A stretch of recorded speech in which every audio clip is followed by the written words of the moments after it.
Boa tarde, presidente Agostinho. Boa tarde, deputados. Agradecer a oportunidade. Boa tarde, deputado Thiago Cota.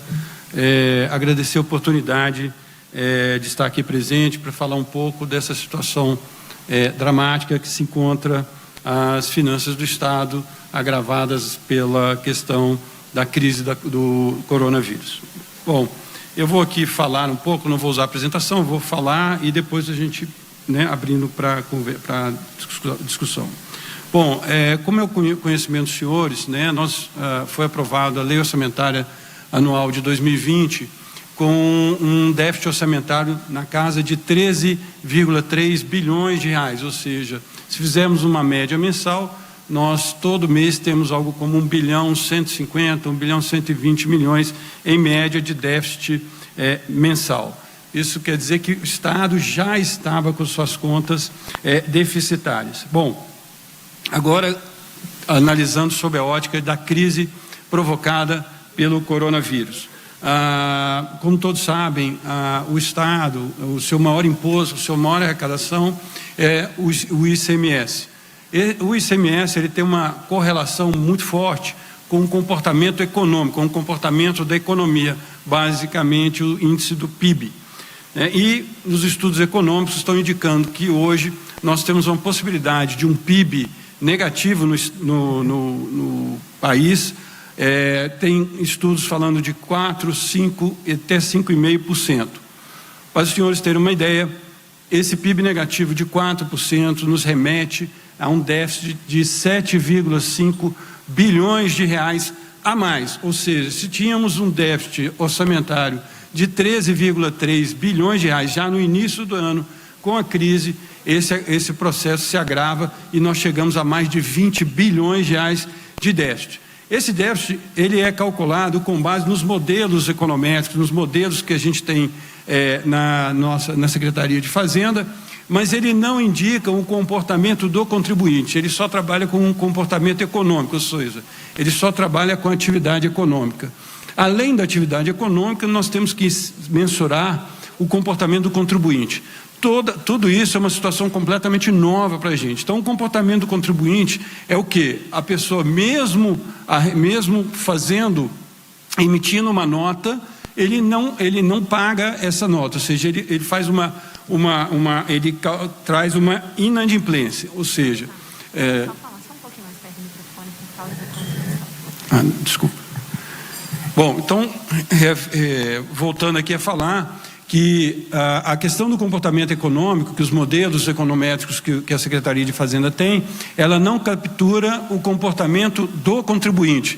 Isso quer dizer o seguinte, o contribuinte, apesar de, ele pode até ter tido uma circulação de mercadoria, vendido, enfim, mas ele pode, por uma questão dele de fazer caixa, não pagar os tributos a que tem obrigação.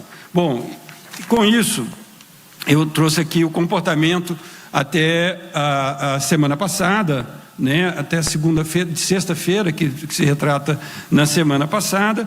No dia anterior, a gente estava com o comportamento do ICMS. Lembrando uma coisa, o ICMS corresponde a mais de quase 80% da arrecadação do Estado, ou seja, é a maior arrecadação que o Estado tem. E isso na quinta-feira passada, nós estávamos com um comportamento de queda de 36% na arrecadação de ICMS. Isso deu uma melhorada, nós estamos agora próximo de 30% de queda. Isso quer dizer o seguinte, estávamos com uma expectativa de receber algo próximo a 3 bilhões e 200, e hoje a expectativa nossa de queda é de algo próximo a 1 bilhão 150 milhões no mês de abril. A atividade econômica, no mês de abril, depois eu vou falar maio, a gente entende que vai se agravar. Nós fazemos a mensuração através do comportamento das emissões de notas fiscais entre empresas, que indicam o comportamento futuro, e as notas fiscais ao consumidor. Todas elas apresentam quedas próximas a 20%. Quais são dos segmentos, quais os segmentos que estão apresentando maior queda? O de eletrodoméstico, móveis, colchões, isso caiu até agora, né? Esse comportamento fim do semana passada. 45,42%, têxtil e confecções, 41,77%, calçados, 40,47%, sucroenergéticos, 36,6%, bebidas, 30,5%, material de construção, 28,6%, combustíveis, 28,2%. E tem outros aqui com comportamentos negativos. Os que apresentaram um comportamento positivo foram os fármacos, os farmacêuticos, perfumaria, fumo e mineração nesse período.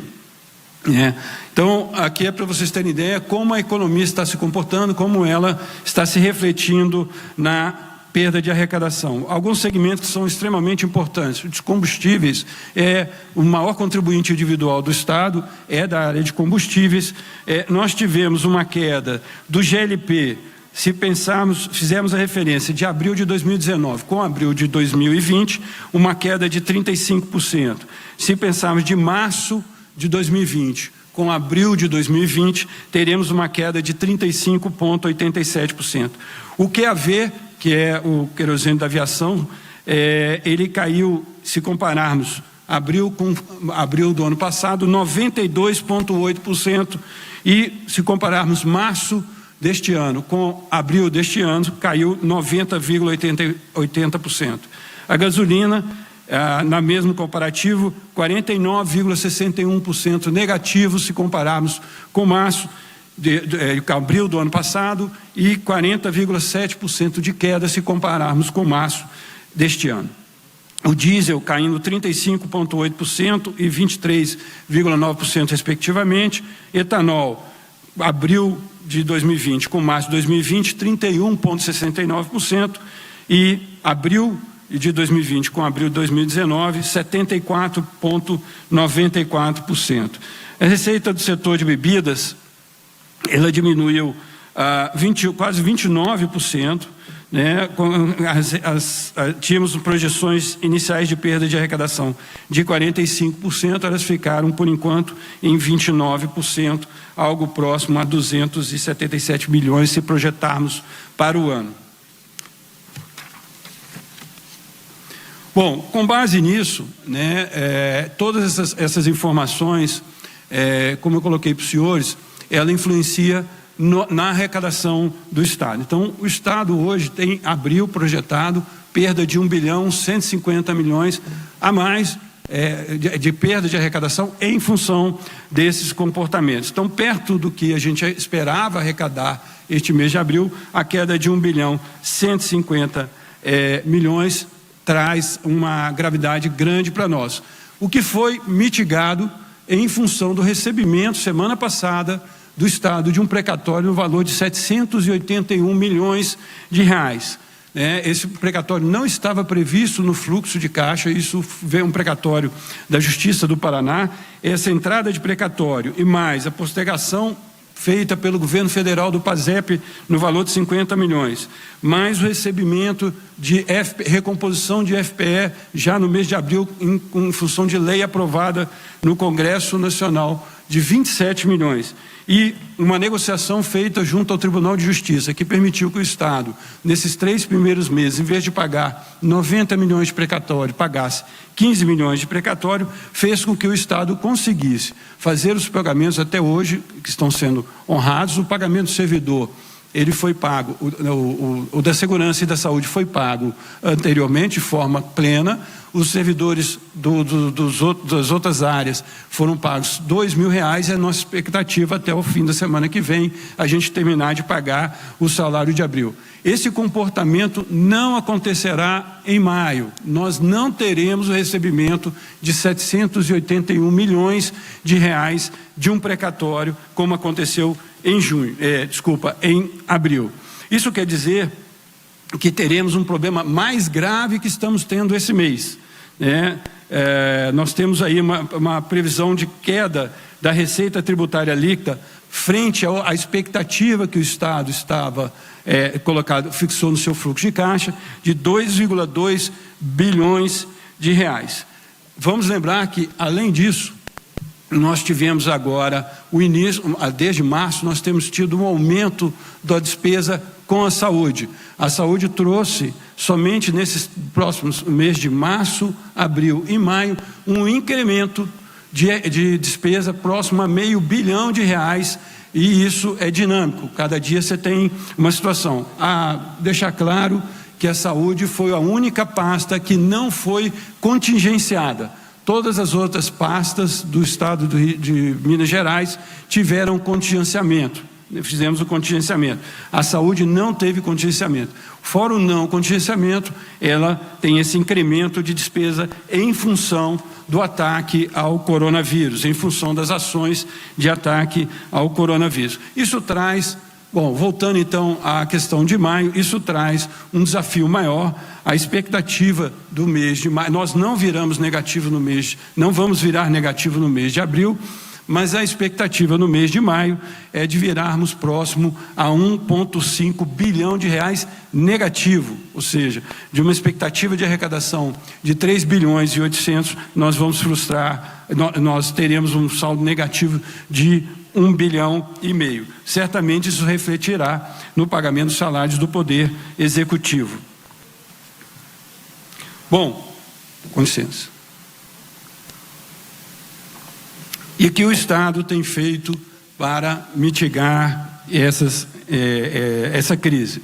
Inicialmente, aí sobre a perspectiva, estamos falando sobre a perspectiva da Secretaria de Fazenda, né? Então, sobre a perspectiva da Secretaria de Fazenda, a gente tem buscado, primeiro, a segurança e a saúde dos servidores e colaboradores da Secretaria de Fazenda.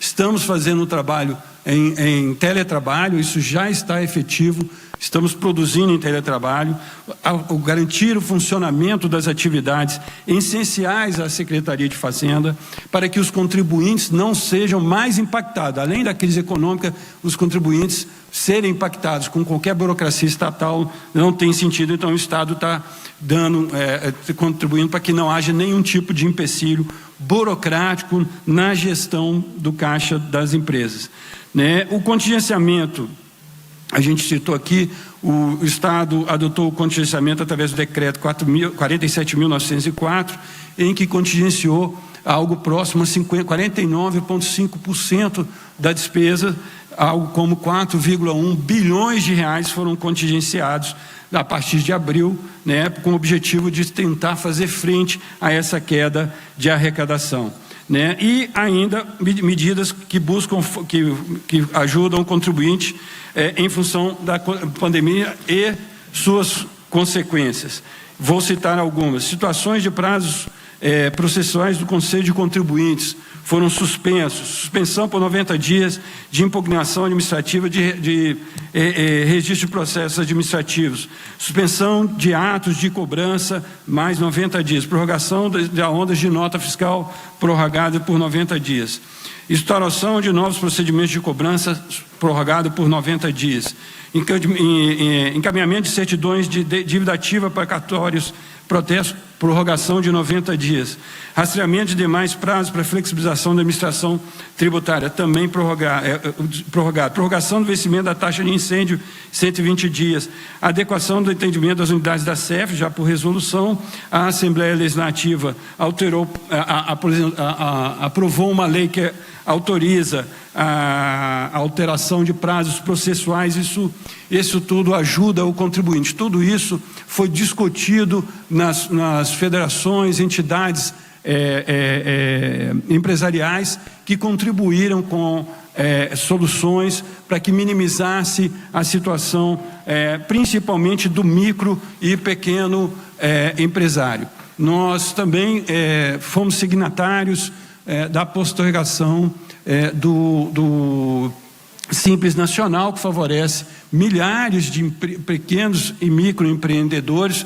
O Estado de Minas foi signatário junto ao gestor nacional do Simples Nacional. Então houve uma prorrogação de 90 dias do Simples Nacional. Além disso, eu estive com o governador semana passada, eu e alguns secretários que estivemos com o governador, fizemos a reunião com o presidente da República e o ministro da Economia pedindo recursos para o Estado de Minas. Nós entendemos que até agora os recursos que foram apresentados pela União não atendem a expectativa de Minas, propostas colocadas. A principal proposta colocada, que é o não pagamento de dívida, o Estado de Minas já usufrui dessa situação desde 2018, ou seja, isso não trouxe nenhum alívio de caixa para o Estado. Então fomos lá pedir para que o presidente Jair Bolsonaro, o ministro Paulo Guedes, veja uma situação para Minas, uma vez que ela não foi, na visão nossa, não foi contemplada como outros estados.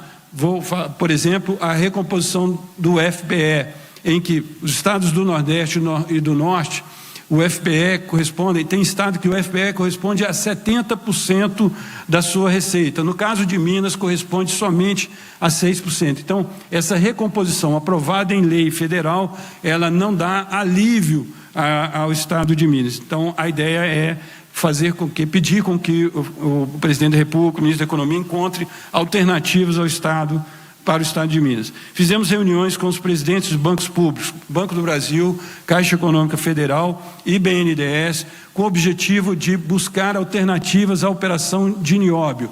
Hoje, em função da situação do mercado financeiro, não há possibilidade de fazermos a operação de nióbio. Ela estava na beira de ser feita e, em função da crise, ela estava pronta e, em função da crise, nós entendemos que não seria o correto, não adequado e não recomendado. Nós não teríamos comprador. Se tivéssemos, seria achacante, achacando o Estado de Minas com relação à operação, a gente entende como não adequado.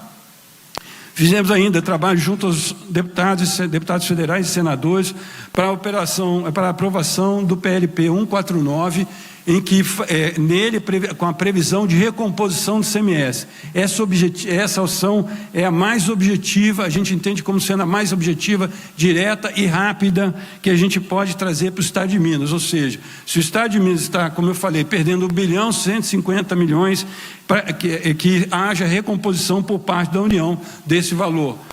Então a gente está fazendo isso. O governador já conversou, agora o projeto foi aprovado na Câmara, o PLP 149 foi aprovado na Câmara e foi agora para o Senado, e o governador já conversou com os 3 senadores. Ainda foi criado o comitê chamado Comitê Covid-FIM, que trata dos impactos econômicos e financeiros e buscar medidas de curto e médio prazo para a economia de Minas Gerais. Aqui participa FIENG, Federaminas, ACEMinas, enfim, todas as associações e federações empresariais para ajudar a construir uma saída para o Estado de Minas, não só no curtíssimo prazo, mas também no curto e no médio prazo. Nós temos que pensar no dia de amanhã também. Então, foi criado esse comitê de Covid-FIM, né? Ainda fizemos vedação e limitação das despesas não essenciais dentro do contingenciamento, suspensão e prorrogação de novos contratos, o contingenciamento, redirecionamento de recursos que estavam na loteria mineira para 100% ser direcionado para ações na saúde, né? A renegociação dos precatórios, como já foi citado aqui, e além de tudo o BDMG lançou 2 linhas de crédito, uma primeira para micro e pequenas empresas no valor de R$500 milhões e outras linhas de crédito que semana passada o presidente do BNMG anunciou no valor de quase R$1 bilhão, também direcionados para as empresas, micro e pequenas empresas e médias empresas que possuam, que têm a sua dificuldade nesse enfrentamento do coronavírus. Bom, por último, eu queria colocar para os senhores a questão do pacote de ajuda que a União propôs. Como já anteriormente expus aqui, a gente entende que ele é insuficiente para atender Minas, né? Ele colocou como uma transferência de saúde de R$8 bilhões, isso traria para o Estado de Minas, trouxe para o Estado de Minas diretamente para ações de saúde R$88 milhões. A recomposição do FBE e FPM, como eu já coloquei aqui para os senhores, o FBE corresponde a menos de 6% da nossa arrecadação. Esse mês, para os senhores terem uma ideia, nós já recebemos essa recomposição no valor de 26 milhões de reais. 26 milhões de reais, lembrando que nós temos um orçamento de receita de mais de 4 bilhões de reais. Quer dizer, essa recomposição proposta no pacote da União também não atende Minas.